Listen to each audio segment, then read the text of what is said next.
A30 Aaron ingin ke Amerika.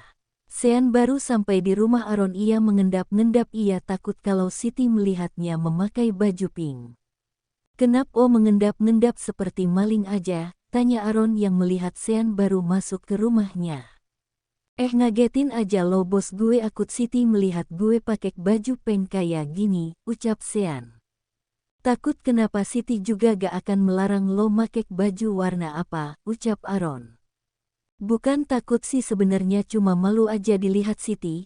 Jatuh harga diri gue bos kalau ketemu wanita pujaan dalam keadaan kayak gini, ucap Sean. Lebay lo, ayo ikut gue ke taman belakang, ucap Aaron. Billy mana bos kok gak kelihatan, tanya Sean. Lagi ganti baju, ucap Aaron yang langsung berjalan ke taman belakang rumah. Di dapur, Siti panggil Surti Art di rumah Aaron. Iya Bik, ada apa, ucap Siti. Kamu lihat gak ya daster Bibik yang warna pink, ucap Surti mencari bajunya yang hilang. Emangnya Bibi taruh di mana, tanya Siti. Tadi Bibik jemur terus pas Bibi mau angkat udah gak ada, kemana ya? Apa mungkin di rumah ini ada maling, ucap Surti. Mana ada maling di rumah ini Bik, Bibik lihat sendiri kan kalau penjagaan di rumah ini sangat ketat, ucap Siti. Terus baju Bibik kemana ya, ucap Surti. Dengan waktu bersamaan Billy baru keluar dari kamar tamu dengan menggunakan daster berwarna pink. Bik itu daster Bibik bukan, tanya Siti sambil menahan tawanya dan menunjuk ke arah Billy. Bik Surti pun melihat ke arah yang ditunjuk Siti. Hahaha, Surti tak bisa menahan tawanya saat melihat Billy memakai baju daster miliknya. Billy yang mendengar suara tertawa pun melihat ke arah sumber suara. Ya ampun, kenapa mereka melihat gue sih? Jatuh deh harga diri seorang Billy, batin Billy. Jangan ada yang tertawa atau gue suruh si bos memecat kalian, ancam Billy dengan menahan rasa malunya. Maaf tuan, ucap Siti dan Surti bersamaan menahan tawa mereka. Billy pun hendak meninggalkan Surti dan Siti. Tuan, panggil Surti. Ada apa? Tanya Billy sambil menghentikan langkahnya. Itu baju daster milik saya, ucap Surti menahan tawanya. Billy yang mendengar ucapan Surti terpelongok. Ia tak menyangka kalau baju yang ia pakai itu baju Surti. Aaron, sialan lo, teriak Billy sangat malu. Ia berlari menuju Aaron di taman belakang. Siti dan Surti tertawa terbahak-bahak setelah Billy meninggalkan mereka. Aaron, sialan, sini lo, gue bunuh lo kali ini, tarik Billy yang menghampiri Aaron. Sean yang melihat ke arah Billy pun tertawa. Hahaha, ternyata ada yang lebih parah dari gue, ucap Sean sambil tertawa. Wah, lucu juga lo makai baju kayak gini, badan besar berotot makai baju daster warna pink. Hahaha, ucap Aaron tertawa. Puas kalian menertawakan gue, ucap Billy yang sudah kesal. Sean sudah tak bisa berkata apa-apa lagi. Ia masih saja menertawakan penampilan Billy. Bos, udah jangan ketawa lagi, gue mau tanya lo dapet dari mana daster ini, tanya Billy. Gue ngambil di jemuran, ucap Aaron sambil tersenyum menahan tawanya. Lo tahu baju ini punya siapa, tanya Billy lagi. Aaron hanya menggelengkan kepalanya pertanda tidak tahu. Ini milik Surti, tadi dia mencarinya, ucap Billy yang kesal. Aaron dan Sean tertawa terbahak-bahak mendengar ucapan Billy. Anaya yang saat ini berada di kamar Aaron pun melihat ke setiap sisi kamar itu. Nak, ini adalah kamar papa kalian, ucap Anaya sambil mengelus-ngelus perutnya yang sudah mulai membuncit. Kalian pasti pengen ya ketemu sama papa, sama mama juga pengen banget ketemu sama papa. Tapi mama takut papa kalian tidak bisa menerima kehadiran kalian. Mama janji nanti kita pasti ketemu dengan papa, ucap Anaya yang mengajak bayi dalam kandungannya berbicara. Anaya membuka lemari Aaron, terlihat di sana ada baju-baju Aaron. Anaya pun mengambil satu kemeja yang wanginya sama dengan wangi tubuh Aaron. Anaya membawa kemeja itu ke atas kasur. Ia pun berbaring di atas kasur itu di samping kemeja Aaron. Nak, sementara kita mencium kemeja papamu dulu ya untuk mengobati rasa rindu kita kepada papa kalian, ucap Anya menciumi kemeja Aaron sampai tertidur. Saat ini Aaron, Billy dan Sean sedang menyusun rencana untuk mengambil perusahaan Bastian. Jadi kita akan menangkap mata-mata yang ada di kantor kita dan memanggil Bastian ke sini, ucap Billy. Kalau menurut gue ya bos, kita tangkap dan lo langsung datengin aja perusahaannya bersama bukti-bukti kecurangannya. Otomatis kan dia gak bisa berkutik lagi, ucap Sean memberi ide. Terus bagaimana jika dia menyerang kita, jumlah pasukan kita kalah banyak darinya, tanya Billy.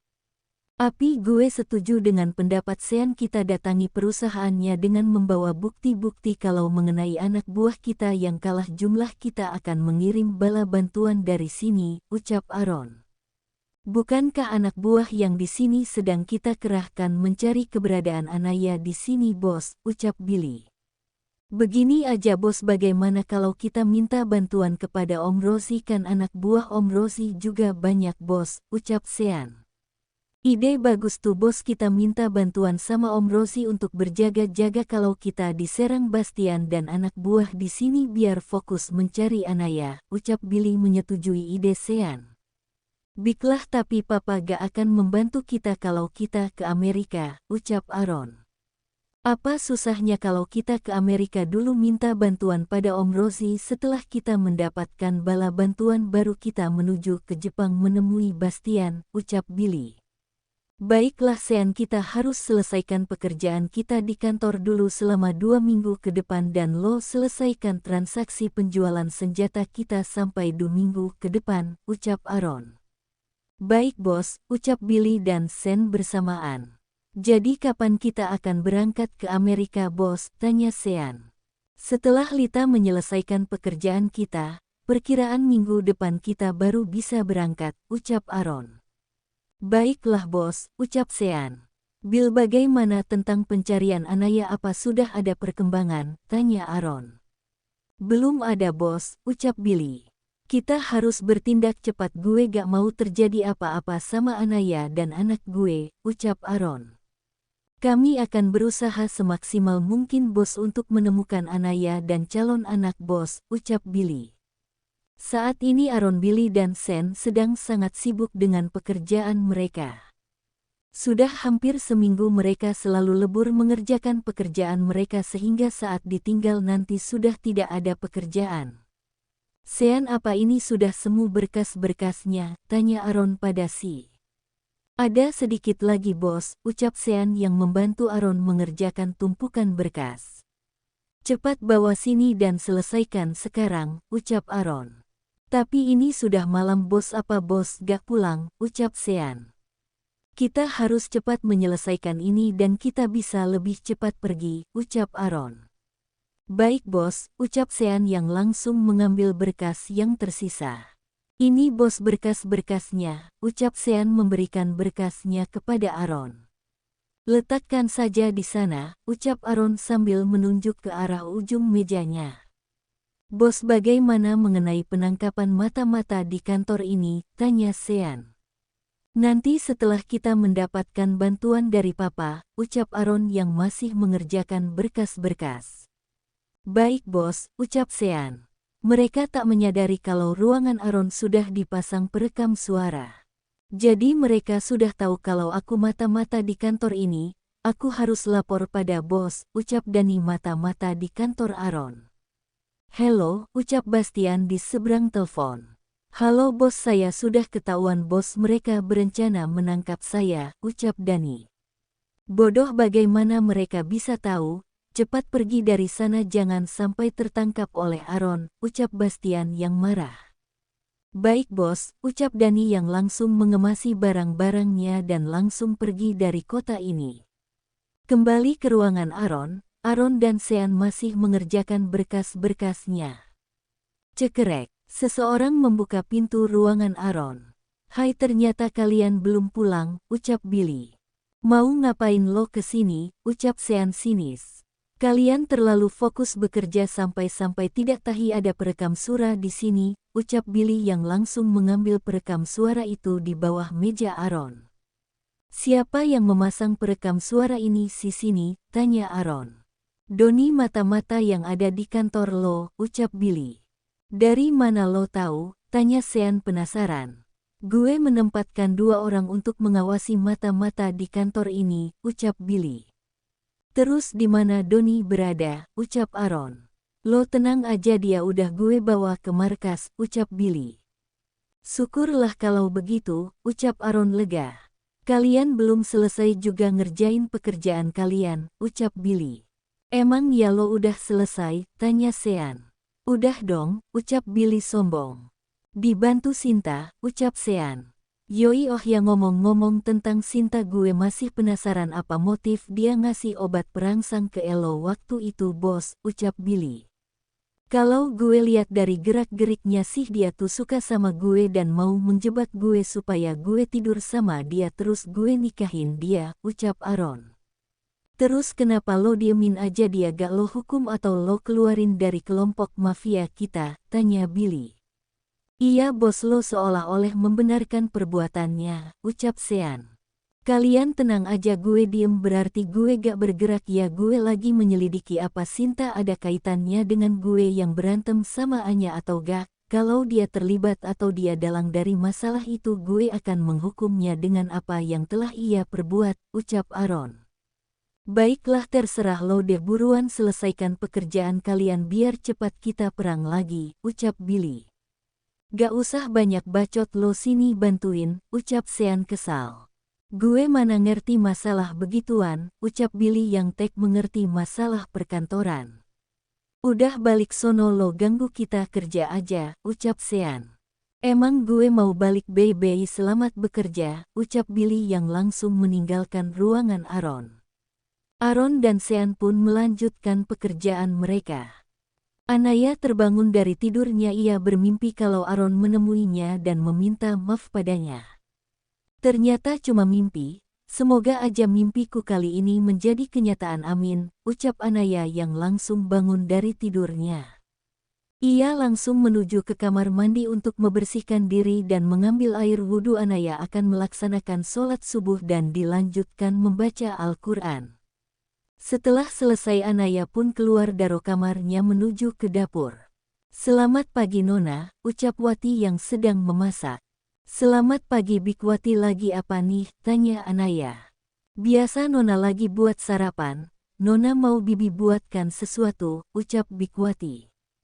Bik, jangan panggil saya Nona, panggil aja Anaya atau Naya aja, ucap Anaya. Gak bisa gitu Nona, nanti saya dimarah sama Tuan Besar, ucap Bikwati menolak. Tapi aku gak mau Bi dipanggil Nona, gak cocok buatku, ucap Anaya. Bagaimana kalau Neng aja, gimana, ucap Bikwati. Boleh juga tuh, hehe, ucap Anya. Neng mau Bibi buatin sarapan apa, tanya Bikwati. Aku pagi ini pengen jul alpukat aja Bik. Bibik lanjutin aja masaknya biar Naya buat sendiri, ucap Naya. Biar Bibik aja Neng yang bikinin, enek duduk yang anis aja di meja makan, ucap Bikwati. Aku lagi pengen bikin sendiri Bik, ucap Anya yang memaksa. Baiklah kalau gitu, tapi yang hati-hati ya Neng, ucap Bikwati. Iya Bik, oh ya, buahnya ada di mana Bik, tanya Anaya. Ada di kulkas bawah Neng, ucap Bikwati. Anaya pun mencari buah alpuknya dan ia langsung membuat jun alpukat untuknya. Ngai, kamu lagi ngapain di dapur pagi-pagi, tanya Papa Rosie yang hendak mengambil air minum. Aku lagi pengen jus alpukat Pa, ucap Anaya. Lagi kangen sama Aaron ya, tanya Papa Rosie yang tahu kalau jus alpukat adalah kesukaan Aaron. Papa bisa aja, Papa mau jus alpukat, nanti Naya buaton sekalian kalau mau, ucap Anaya menawari Papa Rosie. Gak Nay, kamu aja. Oh ya Nay, di lemari itu ada susu hamil buat kamu, kemarin Wati sudah membelikannya sebelum kita sampai di sini, Papa lupa bilang sama kamu, ucap Papa Rosie sambil menunjuk sebuah lemari. Iya, nanti Naya minum susunya. Terima kasih ya Pa, ucap Anaya sambil tersenyum. Sama-sama penuhi gizi cucu Papa ya Nay, ucap Papa Rosie. Ya Pa, ucap Anya. Papa mau olahraga dulu ya Nay, ucap Papa Rosie pamit ingin pergi ke ruangan olahraga. Iya Pa, hati-hati olahraganya Pa, ucap Anaya. Oke, ucap Papa Rosie yang pergi meninggalkan Anaya di dapur.